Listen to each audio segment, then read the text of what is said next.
aqui então em mais um encontro para a gente poder discutir aí sobre as obras de leitura obrigatória. E a obra que eu escolhi para hoje é a obra Mayombe, do Pepe Tela, cobrado então pela FUVEST. Então, antes da gente falar dos detalhes lá da obra em si, eu gostaria de propor uma reflexão, que é algo que eu sempre faço nas minhas análises todas.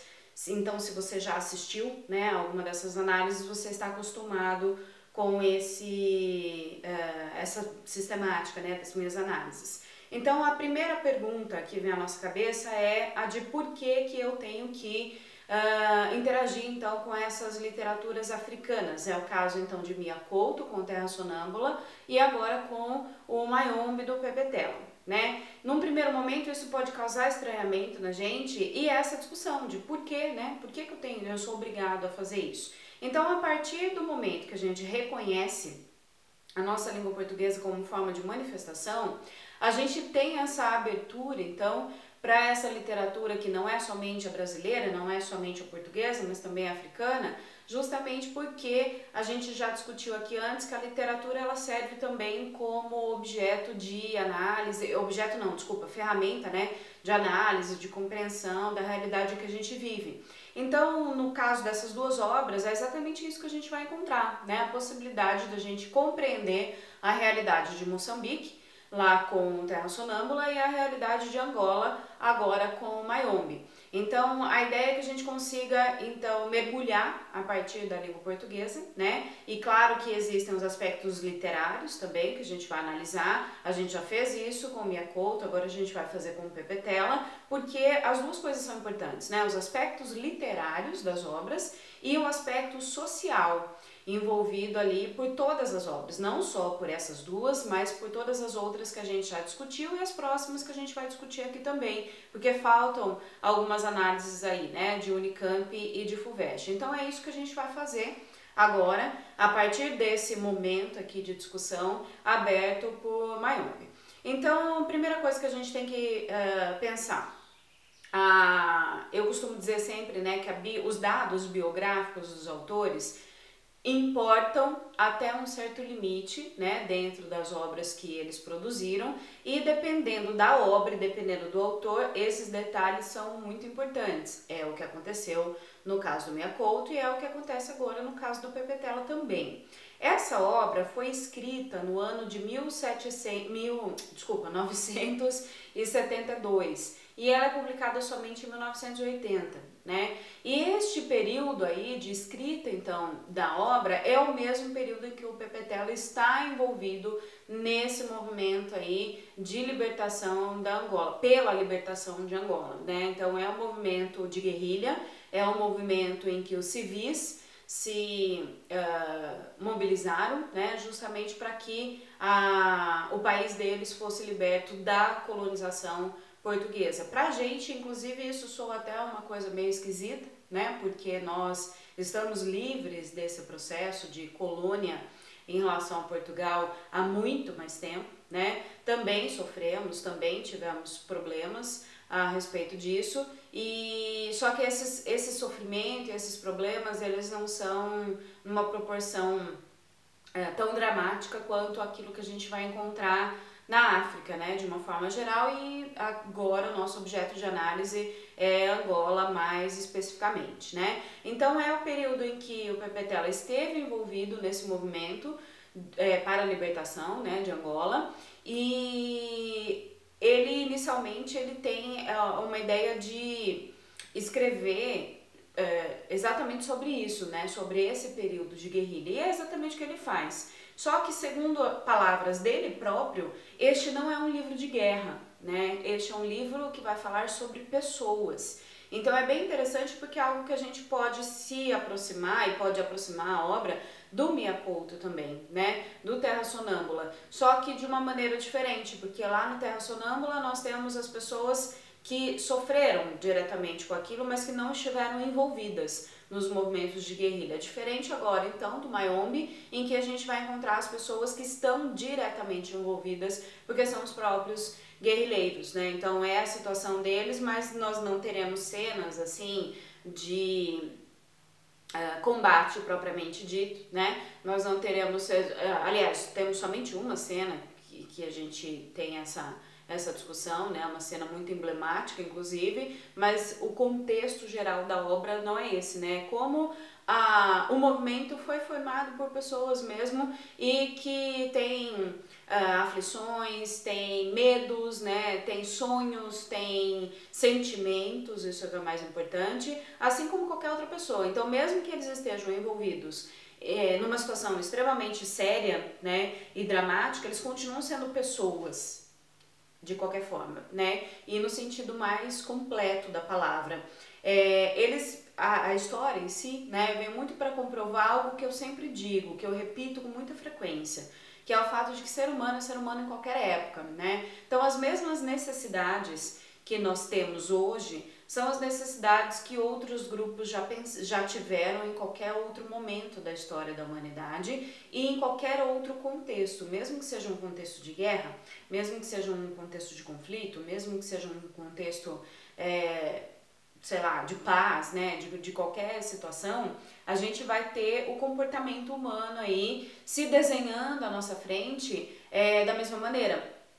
Tanto é que a gente vai observar isso na obra com um capítulo intitulado de Ondina, né? Então a gente vai ter justamente essa visão de que o ser humano é ser humano mesmo e está ali, né, totalmente exposto aos seus próprios desejos o tempo todo, independente das suas ideologias também. Isso é bem interessante, né?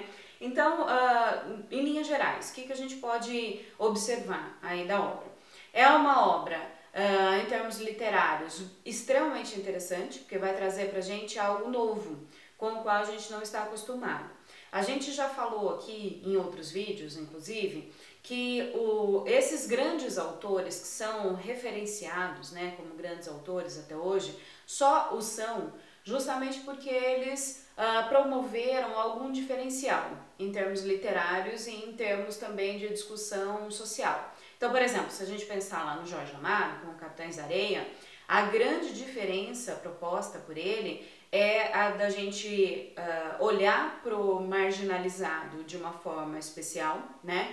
Não com aquele olhar de medo e nem com o olhar de que a gente deveria se livrar daquele menor abandonado, mas olhar para o menor abandonado como crianças, além do fato de que em termos literários ele traz para a gente uma linguagem extremamente acessível, simples e também uma linguagem que vai revelar o universo que aquelas pessoas estão inseridos, né? Isso é importante também. Se a gente pensar no Machado de Assis, por exemplo, lá no Memórias Póstumas de Brás Cubas, a grande inovação foi justamente trazer, primeiro, um defunto autor, né? E segundo, a forma como ele estabelece um diálogo, né, com o leitor. A questão da interlocução muito presente durante a obra toda. Em termos temáticos, também o fato dele se colocar nessa posição de crítico, né, mesmo a respeito do comportamento social que as pessoas apresentam na sua época. Se a gente pensar, sei lá, em qualquer outra obra, Iracema, também a grande inovação proposta ali pelo José de Alencar é que a gente olhe então o indígena sob um olhar novo, né, proposto para a época, e olhe para a prosa também sob um olhar novo a partir daquilo que a gente vai discutir quando eu fizer a análise para vocês, de uma prosa que é poética, né? Então é bem interessante. Assim como em Tio, a proposta do José de Alencar de que a gente olhe para o interior do nosso país. Então, cada um desses autores, que são referenciados, como já disse, eles propuseram algo novo, né, dentro das suas obras. E é justamente o que o Pepe Tela está fazendo aqui. A proposta nova é de que, primeiro, olhar para um contexto de guerra e trazer pra gente o caráter humano disso, né? E depois a questão da narrativa, porque para quem leu, né, a obra, ou para quem já leu algum resumo, vai observar que nós temos diferentes narradores ao longo da nossa narrativa. Então isso é novo, isso não tinha sido visto ainda, principalmente na literatura africana, né? Não é à toa que ele é premiado, né? Ele ganha então o prêmio Camões, né, em 97. Então a gente tem esse reconhecimento, né, que em termos literários ele também traz inovação. Então não é só a questão da temática, por isso que é uma obra que sim, deve ser respeitada, sim, deve ser reverenciada, referenciada também, e no primeiro momento eu confesso que a gente não tem muito essa visão quando a gente começa a ler a obra, né? Inclusive para quem é meu aluno presencial, me viu, né, nesse processo e me ouviu, inclusive, durante esse processo também de discussão interna, né, da obra, porque sempre que a gente lê alguma coisa, a gente lê e de fato a reflexão não é completa no momento da leitura, e aí enquanto a gente está considerando, né, refletindo sobre a obra, é que a gente vai enxergando as possibilidades que estão ali propostas. Então, os primeiros capítulos de Mayombe não são capítulos fáceis de serem lidos, pelo menos eu não achei, né? Porque a narrativa, ela é muito, não arrastada, mas ela é demorada, né? Então, ela causa uma certa aflição no leitor, justamente por a gente não entender direito o lugar da discussão. E eu acho que normalmente todos os leitores fazem isso, de a partir do momento que começam a leitura, já querem saber exatamente onde colocar as coisas todas, né? E com Mayombe isso não é possível, a gente vai trilhando, parece inclusive que nós estamos lá no Mayombe, né? Trilhando esse caminho, descobrindo novas possibilidades ali dentro. Então é sobre isso que eu gostaria de falar para vocês, ok? Então, a respeito do Mayombe, o que é o Mayombe, né? O Mayombe é uma floresta e ele é, inclusive, pode ser considerado um personagem dentro da narrativa, né? Porque ele abraça esses guerrilheiros, né, desse movimento pela libertação de Angola, e ele, inclusive, serve de refúgio, serve de esconderijo, serve de local para combate também, né, de campo de guerra. Então é um espaço extremamente rico, e essa descrição, né, ela é muito rica também, por isso que eu falei, né, que o primeiro capítulo, os primeiros capítulos, eles trazem pra gente um certo problema aí de leitura, né, vamos dizer assim, justamente porque a gente tem essa dificuldade da gente ir entendendo o próprio ambiente, né, entendendo os personagens. Os personagens, inclusive, eles são chamados inicialmente somente pelos seus nomes de guerra, né, então a partir do momento que eles integram um movimento, eles escolhem um nome para si, ou o próprio grupo acaba escolhendo a partir de alguma característica importante que seja deles, né. E aí nós temos um primeiro personagem que inclusive já assume o papel de narrador, né? Esses narradores diferentes, eles não aparecem em grande quantidade durante a narrativa, e as narrativas deles também são curtas, isso é interessantíssimo. E aí depois eu vou deixar inclusive um link aqui embaixo para vocês de um programazinho bem rápido em que o Pepe Tela participa da TV angolana, e ele diz que num determinado momento aquele personagem que eu vou falar agora, ele pediu a voz para ele, é como se a gente estivesse então com o microfone e ele falasse, dá aqui o microfone que agora eu quero falar, né? Então é por isso que ele decidiu dar voz inicialmente a esse primeiro personagem, e depois os outros foram pedindo. Então esse primeiro personagem que ganha essa voz é o Teoria. O Teoria é um professor, né? E que acaba integrando então o movimento, porque o movimento, aliás, ele compartilha os mesmos ideais do movimento, e ele também está ali a favor da libertação, né, da colonização portuguesa sobre Angola. Só que ele é uma pessoa que se coloca em dúvida o tempo todo, porque ele tem medo, né? E o que é mais importante, além do fato dele ter medo, ele é originário de uma tribo que não é muito respeitada. Este, inclusive, é o grande mote aí de discussão da nossa obra, né? O fato de nós termos conflitos internos na Angola que são provenientes não somente da colonização portuguesa, mas principalmente pelo conceito de tribalização. Esse é um conceito importante, e que aqui no Brasil a gente entende muito bem, não com este nome em si, né, de tribalização, mas com o nome dos preconceitos, né? Então, por exemplo, quando a gente pensa em São Paulo, por exemplo, que é uma reunião de pessoas provenientes de todas as regiões do nosso país, é muito comum a gente encontrar preconceitos regionais, né? Então, da gente pensar, nossa, o nordestino, por exemplo, né? ou não falar só especificamente da região, mas do estado da onde a pessoa veio, é baiano, né? Qualquer coisa assim. Então são coisas muito comuns que a gente observa aqui no Brasil, mas graças a Deus aqui no Brasil tudo isso fica só, né, entre aspas, no campo do preconceito social. Em Angola, isso acaba interferindo diretamente no processo de reorganização política deles, né? Aí a gente tem, inclusive, como exemplo de obra cinematográfica, eu já falei pra vocês que eu sou a louca dos filmes, né? Para exemplificar muito bem isso, um filme excelente chamado Diamante de Sangue, que eu acredito que vocês já tenham visto, né? Ou ainda o...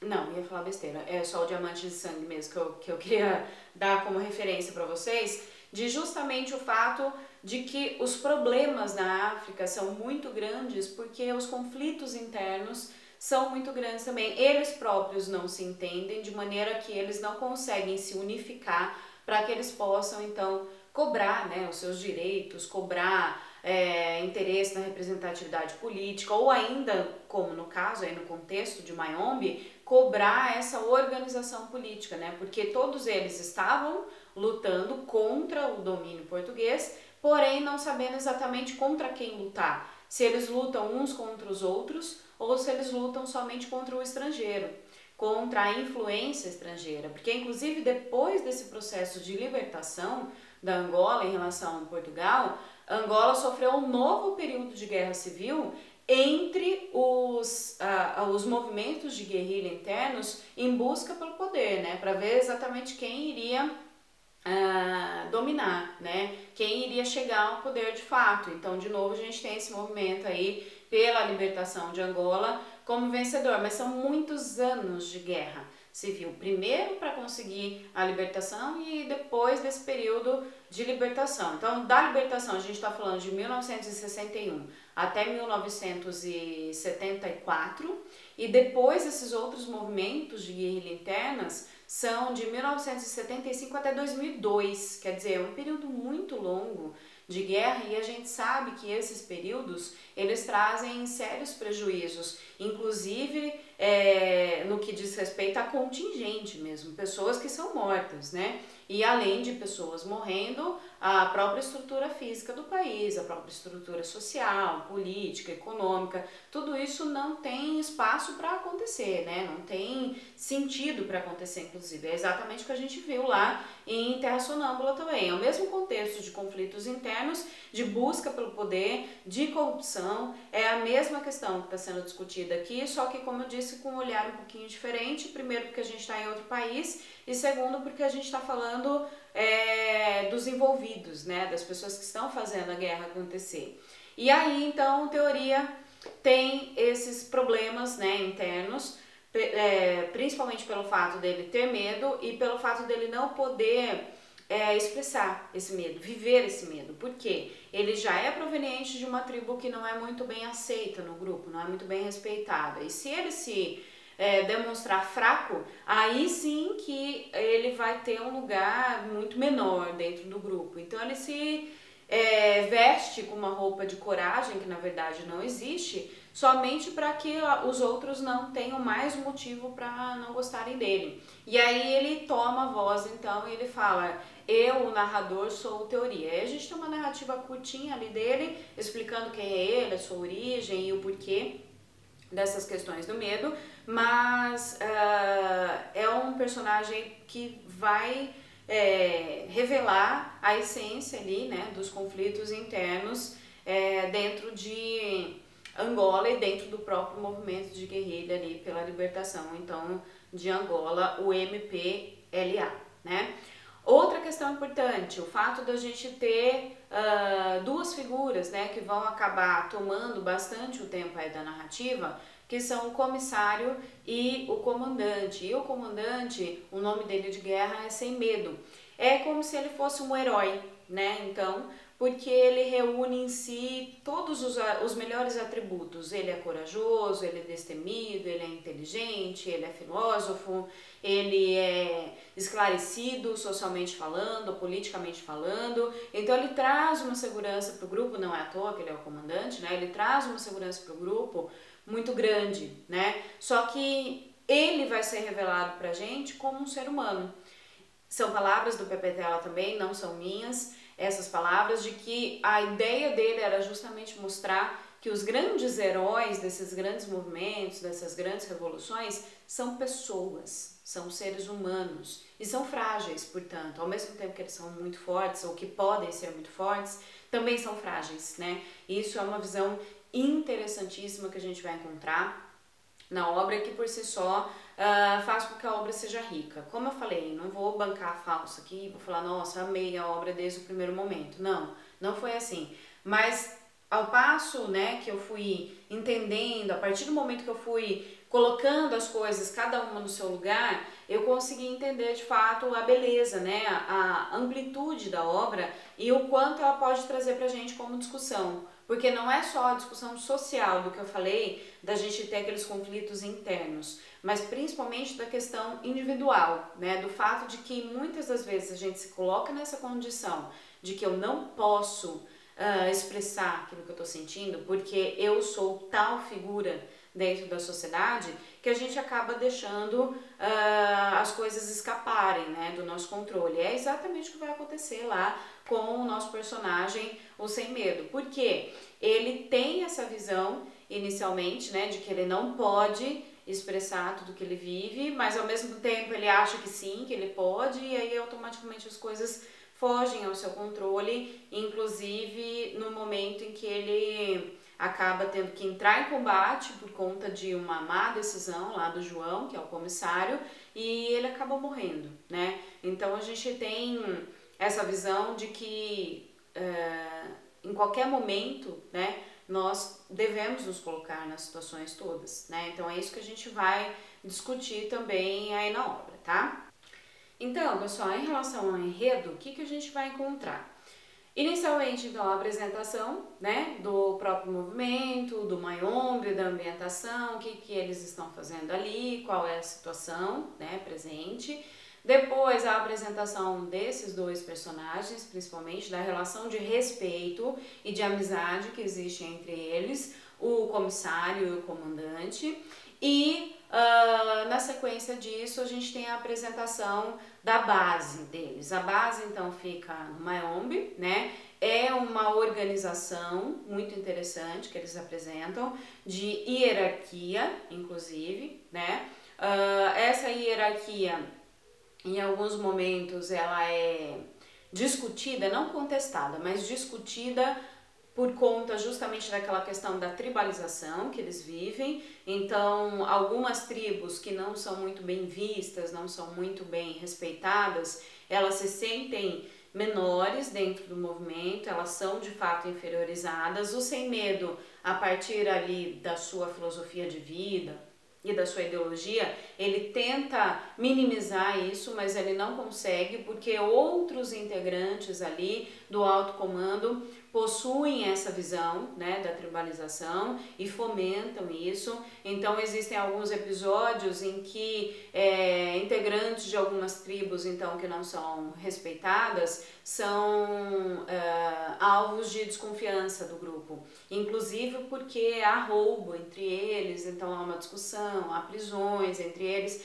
Então a gente tem esses conflitos internos também dentro do movimento, não é só o civil, né, que está ali livre da guerra, do combate em si, que tem esses problemas de conflito. É interessante também que essa visão da tribalização, as tribos são formadas por parentes, né? Então o fato deles serem parentes também ajuda ou atrapalha. Então a gente tem a apresentação desse contexto, né? Depois, na sequência, a gente tem a apresentação de conflitos que estão fora do Mayombe, porque no contexto urbano, né, na cidade, é que está o alto comando mesmo do movimento e não daquele pelotão, vamos dizer assim, né?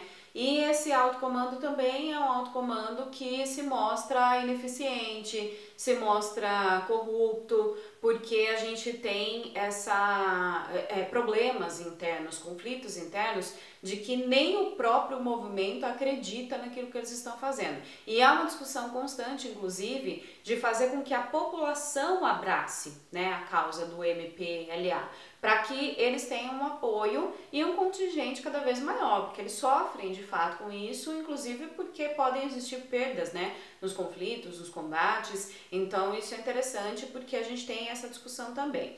Na sequência, no enredo, a gente tem a apresentação do caráter humano, então, propriamente dito, principalmente do comissário e do comandante. Então, como que a humanidade do comissário virá à tona pra gente? Através de um relacionamento amoroso. Eu acho que, inclusive, essa é uma constante, né, nas obras literárias, porque a gente tem a nossa fragilidade humana muito explorada, muito revelada a partir dos relacionamentos afetivos. Então, o relacionamento afetivo dele é apresentado pra gente com uma integrante também do movimento, que é a Undina, só que é um relacionamento conflituoso, porque primeiro tem a questão do distanciamento que eles têm que viver. Já que o comissário é um combatente de campo mesmo, ele fica mais tempo no Mayombe do que na cidade. E a Undina, ela foi escalada como professora dentro do movimento, então ela dá aulas, né, numa escola, e ela acaba tendo que ficar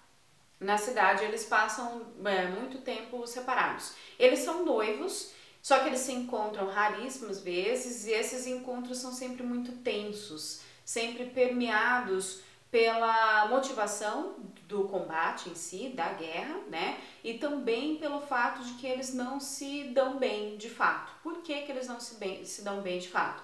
Eles se gostam, só que não existe uma interação física completa entre os dois. Então, a discussão que faz com que o João sofra, e a Undina também, é justamente isso, o fato deles não terem um entendimento completo.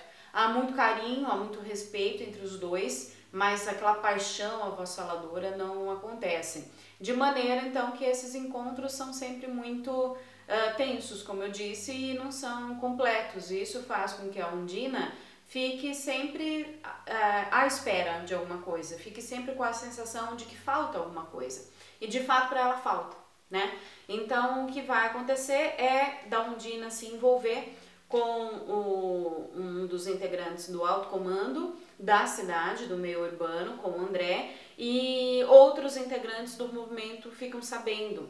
E isso dentro do movimento é algo inaceitável, porque todos sabem que a Undina tem um compromisso com o João, e também pelo fato de que cada um deveria estar cumprindo os seus deveres, né? Então, esses envolvimentos furtivos ou até extraconjugais, embora eles não sejam casados, né, a Undina e o João, mas existe um compromisso firmado entre eles, causa problemas internos no movimento do MPLA.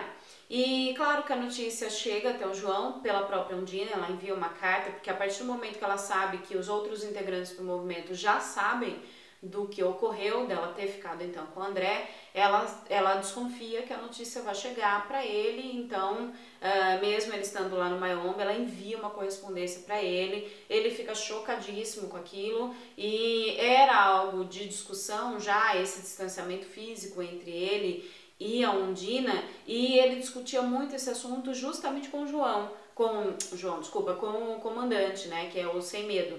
Então eles estavam já discutindo sobre o assunto. O Sem Medo não sabia exatamente como ajudar, né, o seu amigo, mas ele colocava tudo no mérito da falta de experiência, da imaturidade, e que com o tempo o João conseguiria, né, ser esse homem que a Undina esperava que ele fosse. Mas na verdade isso não acontece, ela acaba de fato procurando esse outro homem na figura do André. Então o João, claro, fica doido quando fica sabendo, né? ele se coloca em marcha na direção da cidade e aí o Sem Medo interpela ele e fala: não vou deixar você ir assim de cabeça quente de jeito nenhum, e fica uma eterna discussão a respeito disso, uma discussão filosófica. Isso é interessantíssimo porque esse nosso personagem, o Sem Medo, ele traz sempre a profundidade das discussões, a profundidade das reflexões. Isso é bem interessante, bem para mostrar também o caráter humano dos integrantes da guerrilha, porque não é só sair dando tiro para todo lado, né? Ou então não é só sair se revoltando com a situação. Ele tem que discutir o porquê da revolta, o porquê do tiro, o porquê do combate, o porquê do conflito, o como eles reagem àquilo tudo. Esse é um personagem riquíssimo que a gente vai encontrar e que ao mesmo tempo é frágil também. Nisso a gente vai conhecer a história também do Sem Medo, né? O fato de que ele é um solitário, ele é inclusive classificado como um lobo solitário dentro da narrativa, porque ele passou por momentos ruins, né, na sua vida, e um desses momentos ruins, claro, que também está relacionado a relacionamento afetivo. Então ele acaba se envolvendo, né, com uma mulher, casa-se com ela e ele descobre que ela o trai, né? Então há a separação dos dois, depois há uma reconquista dele, dessa mulher, até que ele, quando a tem de volta, pensa: então era isso que eu queria, era só saber o quanto eu sou poderoso nesse sentido do jogo amoroso, né? Eu sim sou capaz, sim eu consegui reconquistá-la, só que agora eu não quero mais. E aí automaticamente ele se coloca à disposição, né, do movimento e acaba indo para uma região de conflito.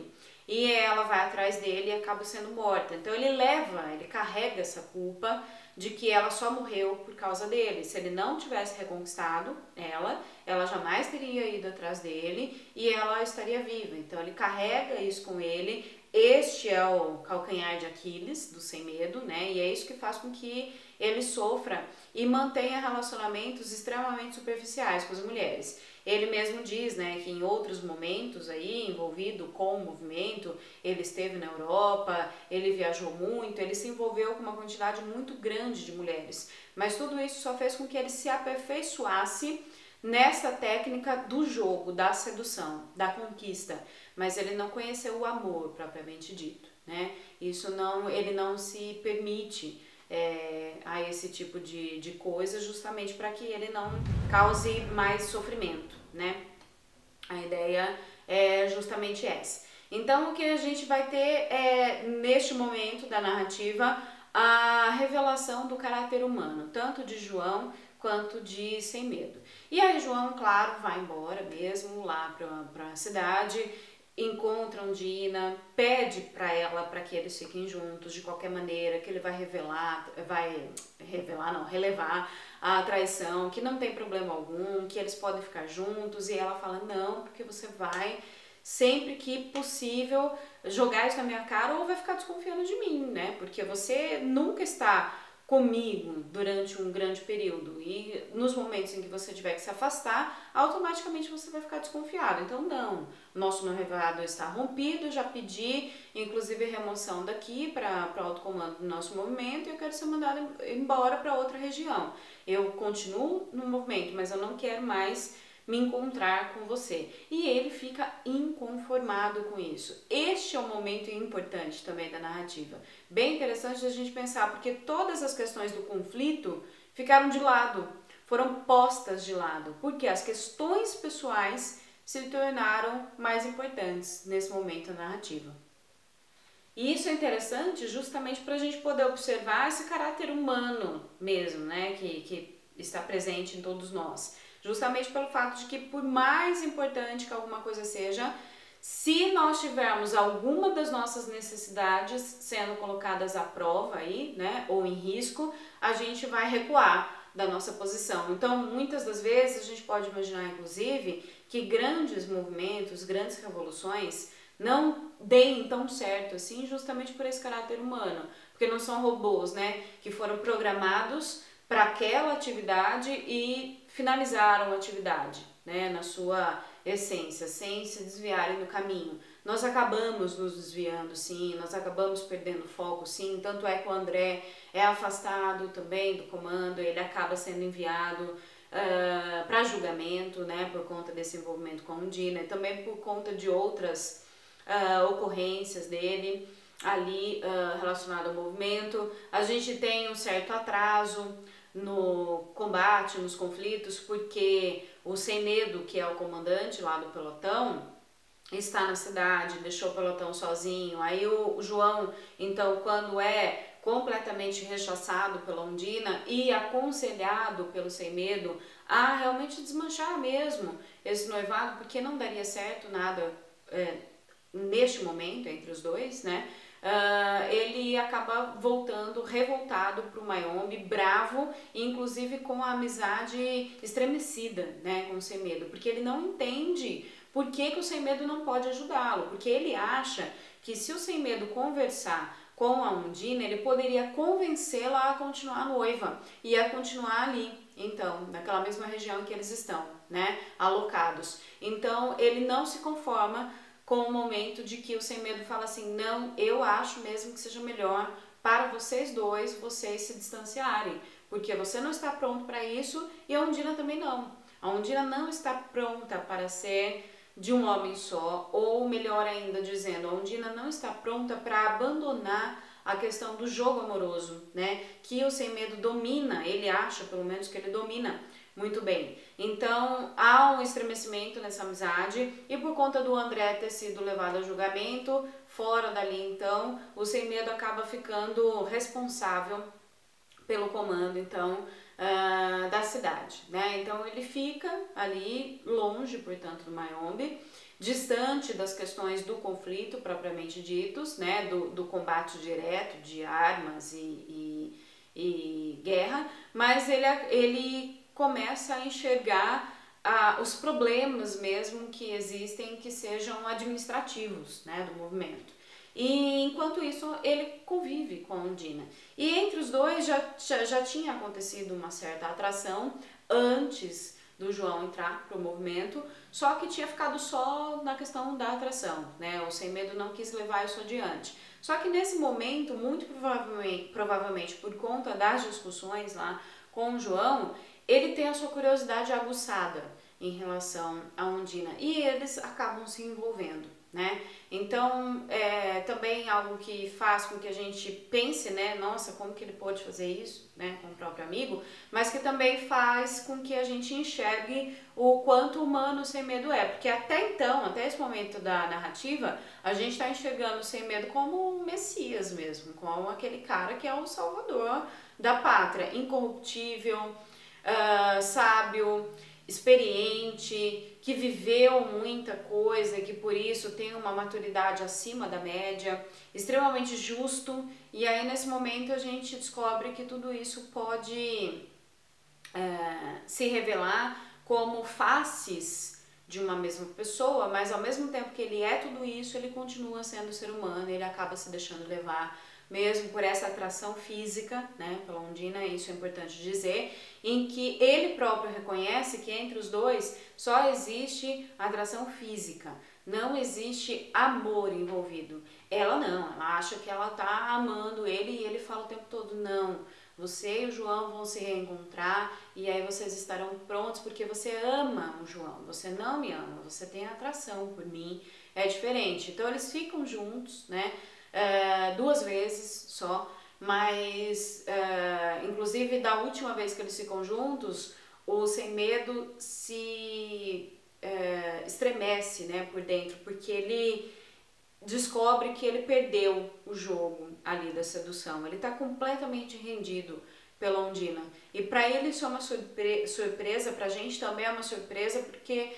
por todas as narrativas dele sobre ele próprio, dele contando, né, então pro João, da sua história, para a própria Undina, a gente percebe mesmo que é aquele cara que não é de ninguém, ele é o senhor de si. E naquele momento em que ele se rende mais uma vez a Undina, sendo que ele já tinha dito que eles não ficariam mais juntos, ele descobre que ele está completamente rendido e que se ele voltasse, ele estaria perdido para sempre. Alguém que tinha jurado para si mesmo que jamais se envolveria a esse ponto, né, com alguém de novo, de amar alguém, ele acaba se colocando nessa situação extremamente frágil. E fora da guerra, né?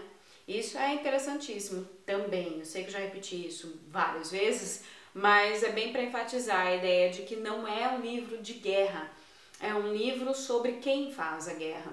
Então a fragilidade, num contexto como esse, poderia ser entendida por nós justamente pelo fato de nós termos a nossa vida, num contexto de guerra, em risco o tempo todo. E, na verdade, o maior medo do Sem Medo é o fato dele, no momento de morte, se descobrir covarde. E aí toda aquela ideia que ele faz dele mesmo acabar, né? Morrer ali junto com ele. Então, o único medo, na verdade, que ele carrega é esse, o fato de que ele se acovarde diante de uma situação qualquer. E pensando na Undina, é exatamente o que acontece, né? Ele se acovarda no jogo amoroso, a ponto inclusive dele se deixar dominar. Então ela tem as cartas na mão ali, né? Ela é uma mulher que impõe, né, a sua vontade sobre todos os outros. E isso fica bem marcado também na narrativa. De novo, pensando em correlacionar com outras obras, né, a correlação com outras obras, a gente tem outras figuras femininas em todas as outras narrativas que são também extremamente fortes. A Undina é uma dessas figuras fortes também. Ela vai trazer pra gente essa força de que ela é senhora do próprio destino. Isso é fantástico, principalmente nesse momento que a gente vive de empoderamento das mulheres. Né? Então já foi discussão, graças a Deus, né? Espero que não apareça em nenhuma outra redação como tema, porque os alunos até reclamam, nossa, não aguento mais escrever sobre isso, mas é uma questão interessante que pode ser trazida pra gente sob um outro viés aí para discussão e sobre o que a gente precisa pensar, porque dentro dessa narrativa a Undina não é considerada por nenhum deles como uma mulher à toa, uma mulher fácil ou qualquer coisa nesse sentido. Ela é respeitada na sua figura, tanto pelo Sem Medo, quanto pelo João, quanto pelo comissário. E é uma visão interessante também. Quando a gente então se depara com esse caráter humano de todos esses personagens, a gente começa então a ter uma simpatia maior ainda pela narrativa. Não que a gente não tenha tido até esse momento, mas a gente começa a ter uma simpatia ainda maior porque a gente começa a se reconhecer, né? A gente já falou sobre isso também antes. As obras literárias, elas trazem pra gente uma facilidade muito interessante, que é o fato da gente poder se reconhecer e poder se analisar sem que os objetos de análise sejamos nós de fato. Então a gente começa a se reconhecer ali, né? Porque são seres humanos de fato, e aí a gente começa a se analisar. Então por isso acredito que a simpatia aconteça por esse motivo. Então a gente começa a ter uma facilidade maior. Então neste momento em que João volta para o Mayombe e Undina e Comandante Sem Medo estão completamente envolvidos, né, um pelo outro, eles recebem a notícia então na cidade de que a base no Mayombe foi invadida e foi um corre-corre geral, né, e não se sabe exatamente o que aconteceu. Então o Sem Medo reúne, né, espalha a notícia e reúne um grupo grande, né, de pessoas, um grupo inclusive que ele não esperava que ele conseguisse reunir com a velocidade que aconteceu e no meio da madrugada, né, que ele consegue fazer isso, para que eles sigam em marcha na direção do Mayombe para saber exatamente o que aconteceu e talvez salvar quem possa estar ali cativo, né, dos portugueses. E de fato é o que eles fazem, eles se organizam de uma maneira surpreendente para todos nós, inclusive para nós leitores, porque o tempo todo nós temos a impressão de que a população angolana não apoia o movimento, mas na verdade a gente vai descobrir que sim, que eles apoiam sim, né? Que eles querem integrar, que eles reconhecem que o movimento ele tem causas verdadeiras, né? E lutam pelo bem comum mesmo, pelo bem de todos, e não é só mais um grupo querendo se beneficiar em prol dos outros, né? Então o que a gente vai ter é uma organização muito rápida e eles conseguem, através das estratégias todas elaboradas pelo Sem Medo, chegar em segurança muito próximo da base até o momento que eles acham que de fato vai acontecer o combate contra os portugueses, e aí eles descobrem que não, que nada não passou, que tudo não passou, desculpa, de um mal entendido, e que a base não tinha sido invadida pelos portugueses, que estava tudo bem com eles, né? Só que isso causa um gera desconforto entre eles porque o comandante está de volta, o Mayombe. Então o conflito entre o João e o Sem Medo, para o João acontece por um motivo e para o Sem Medo acontece por outro, né? Para o João, o conflito acontece porque ele acha que o Sem Medo não reconhece toda a sua sabedoria, sua capacidade, inclusive, de ser o comandante do movimento, de ser alguém que elabora estratégias, de ser uma pessoa mais intelectual mesmo dentro do movimento. E também pelo fato da amizade deles estar estremecida. Então é como se fossem dois líderes, né, de uma grande matilha, e os dois não podem coexistir. Para o Sem Medo, o conflito acontece justamente por conta do envolvimento com o Dina, né? É como se eles, com a consciência pesada, olhassem para o João, né? Então existe ali um estranhamento entre os dois, e as pessoas que estão ali na base, todos os outros integrantes do movimento, pressentem isso, percebem que aquela amizade que eles tinham antes já não existe mais, né?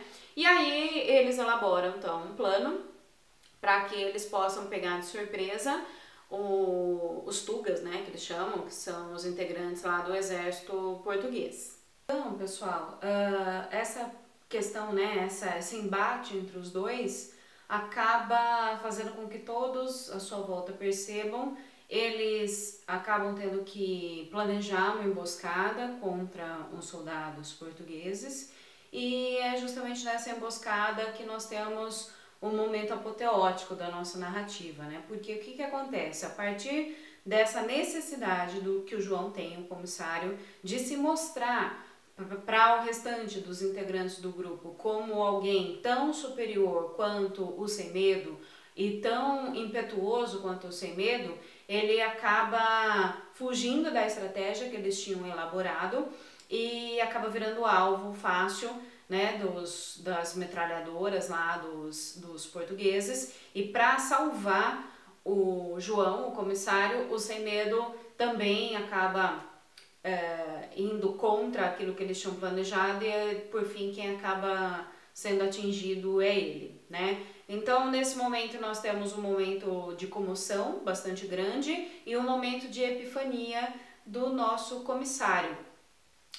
Inclusive a gente vai perceber que ali na abertura, né, da obra, a gente tem a dedicação da obra aos angolanos, né, aos participantes ali do MPLA, e essa dedicação é feita no sentido de se contar a história de Ogum, o Prometeu africano. Aí a gente vai perceber que na verdade o nosso grande protagonista aí é o João, é o comissário e não o comandante. De início a gente tem a impressão de que seja ele realmente essa figura mais importante, mas aí conforme a gente vai revelando, né, desvendando os mistérios ali da obra, a gente chega à conclusão de que o nosso grande personagem era de fato o comissário. Ele passa então por uma transformação muito grande durante essa narrativa, ele cresce, ele amadurece, e o momento de morte do Sem Medo à sua frente é esse momento maior aí de revelação. Por quê? É nesse momento que ele reconhece então toda a sabedoria, toda a superioridade do Sem Medo, o quanto ele amava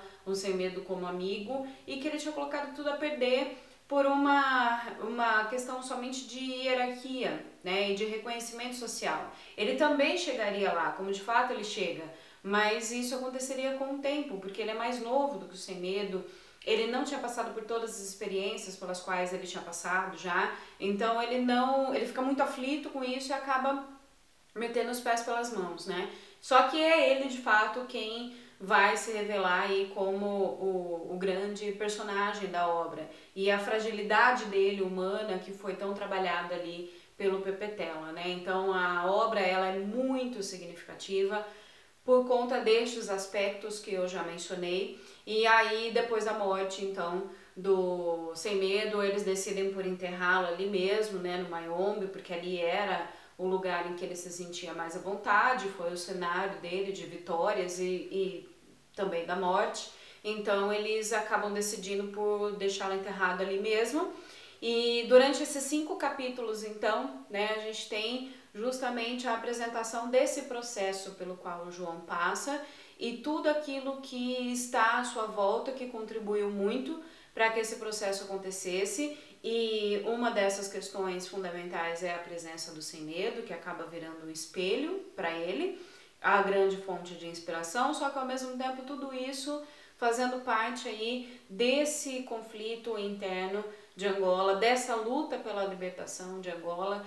De novo, como eu já disse aqui antes no começo do vídeo, é justamente uma forma para a gente poder avaliar de quantas características humanas pode se fazer um ambiente desse, né, de guerra, de conflito. Então é justamente sobre isso que a obra vai falar. Vale a pena ler sim, né, para quem não leu ainda, vale a pena ler. Para mim a leitura não foi tão rápida, mas é por conta de uma série de questões pessoais aí, né, de ter que dividir o tempo em várias outras atividades, assim como vocês, vestibulandos, mas eu acho que vale a pena quando vocês tiverem, né, tempo disponível. Para quem não tiver tempo de ler, aí vai ter que contar com o resumo mesmo e aí com as análises todas, como essa análise que eu estou propondo para vocês. Aliás, inclusive, é até interessante eu fazer um comentário também. Nessa semana eu já tinha ouvido isso de várias outras pessoas, alunos presenciais ou de vocês que estão aqui no canal, de que as minhas análises elas são bem diferentes dessas que estão disponíveis aí para vocês, justamente porque a gente tem sempre a preocupação de correlacionar os fatos e de explicar o porquê, né, de cada evento dentro das narrativas, levando em consideração o momento literário e histórico também.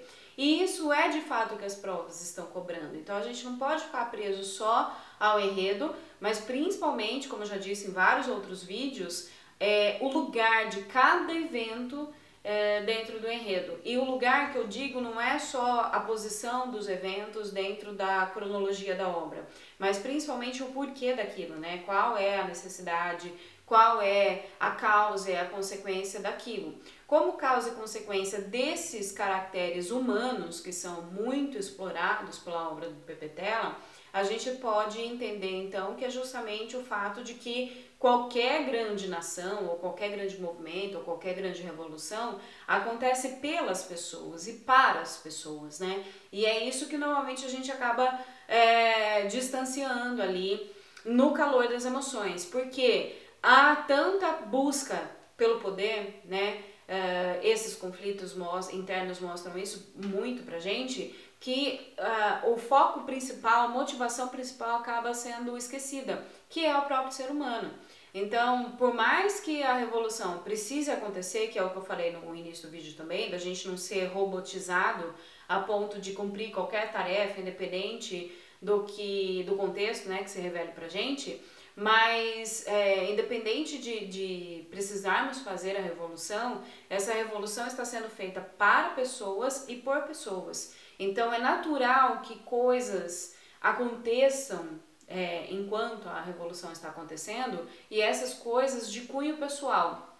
Só que ao mesmo tempo, esses eventos são extremamente importantes, porque são eles que interferem na nossa maturidade, na nossa visão mais reflexiva, na nossa possibilidade, inclusive, de construir uma visão mais ampla a respeito da vida. É exatamente o que o João faz. No final da obra, o epílogo, então, ele é narrado pelo João. O João se reconhece, então, se coloca no seu devido lugar, reconhece o sem medo e reflete a respeito aí da realidade da vida, né? De que existe uma fronteira muito tênue entre a verdade e a mentira. Só que existem as pessoas que conseguem reconhecer essa linha tênue, esse limite entre essas duas coisas. E ele se coloca como uma dessas pessoas, assim como o sem medo também foi. Por quê? Uma das coisas que o sem medo mais fica fazendo durante o tempo todo é discutindo a respeito da natureza do movimento de libertação, pela libertação de Angola. Por quê? Existe, inclusive os conflitos posteriores, eles vão acontecer por conta disso, existe uma ideologia leninista e marxista que respalda o movimento. E um outro movimento dentro dessa história de movimento pela libertação vai aparecer no sentido de ser anticomunista. Então a gente tem essa discussão eterna, né, de que de fato esses ideais marxistas ou leninistas, eles podem ser colocados em prática, eles de fato são positivos para dentro da sociedade. Ele inclusive discute a respeito do comunismo em si, né, de que ele é utópico, ele nunca aconteceu de fato. Então a gente tem essa discussão por parte aí do Sem Medo, bem no sentido de reconhecer as verdades e as mentiras, porque a gente inventa, né, realidades aí pra gente, que são as nossas utopias, e a gente está sempre em busca da realização ou de alcançar essas utopias e acaba não conseguindo fazer isso por vários motivos. Entre esses motivos está justamente o fato de que nós somos seres humanos e a gente pode tropeçar no meio do caminho, e a gente pode perder o foco no meio do caminho, e a gente não respeita que outras pessoas possam perder o foco também no meio do caminho, porque, vejam, esses dois personagens que a gente discute o tempo todo sobre eles, eles fazem parte do comando daquele grupamento, né? Então, eles não são um mero combatente ali, eles fazem parte, então, de quem elabora estratégias, de quem planeja, e eles próprios estão perdidos no meio da sua humanidade. Então, é algo que nos leva a refletir sobre essa diferença entre verdades e mentiras, esse lugar em que o João se coloca, então, depois de todas esses eventos. Inclusive ele diz que ele passa por uma metamorfose dolorosa, e a metamorfose dele aconteceu pela morte do amigo, né? Então é isso, que esse processo aí que vem à tona, e a gente não está muito acostumado a refletir sobre esses processos, sobretudo quando a gente leva em consideração grandes eventos sociais, políticos ou econômicos que interferem na vida coletiva. Então, se a gente pensar, por exemplo, em qualquer outro momento aí de revolução no Brasil, vamos pensar, por exemplo, na época lá da ditadura militar e o movimento estudantil contra a ditadura militar. Vários filmes, né, já se prestaram a esse serviço de discutir esse momento, de mostrar esse caráter humano também. E no primeiro momento a gente olha para aquilo e pensa, nossa, mas eles não tinham que fazer uma revolução, tem uma revolução para acontecer, e eles estavam ali perdidos, né, em si mesmos. E é essa, de fato, a essência humana, o fato de que nós somos seres coletivos, sem dúvida, mas antes de sermos coletivos, somos individuais. E a coletividade interfere na individualidade, e a individualidade interfere na coletividade também. Esse é um tema excelente também para a redação, já apareceu, né, na FUVEST há uns anos atrás, mas poderia voltar a aparecer também, porque é um momento de transição, esse momento que a gente está vivendo hoje. A gente não sabe exatamente, já falei isso em outros vídeos também, a gente não sabe exatamente qual é o nosso lugar e para onde a gente está se direcionando, né? Mais ou menos isso, ok? Bom, pessoal, é isso então que eu gostaria de deixar aqui como reflexão a respeito de Mayombe. Espero que vocês tenham gostado. Caso vocês tenham qualquer dúvida, qualquer crítica, qualquer sugestão, por favor, comentem aqui, falem comigo, porque é a partir dessa interação que vocês têm comigo que eu consigo me posicionar, eu encontro o meu lugar aí nos nossos vídeos, tá? Se você ainda não se inscreveu no canal, faça sua inscrição aqui também para vocês poderem acompanhar aí todas as minhas publicações, né? Todos os vídeos que eu produzi para vocês. Me acompanhem também nas redes sociais, tem Facebook, tem Instagram, tem e-mail para falar comigo. Caso vocês não queiram deixar pública a sugestão de vocês, ou a crítica, ou alguma dúvida, vocês podem enviar um e-mail também para mim, no endereço que está aqui embaixo também, nas informações sobre o vídeo. Eu estou colocando aqui também o link que eu mencionei no começo do vídeo a respeito daquele programa, acho que são 17 minutos, se eu não estou muito enganada, de um programa feito pela TV angolana, a respeito do livro, né, da obra, e que tem inclusive trechinhos com o próprio Pepe Tela comentando da sua obra, tá bom? Queridos, é isso, um beijão, até mais e até o nosso próximo vídeo. Tchau!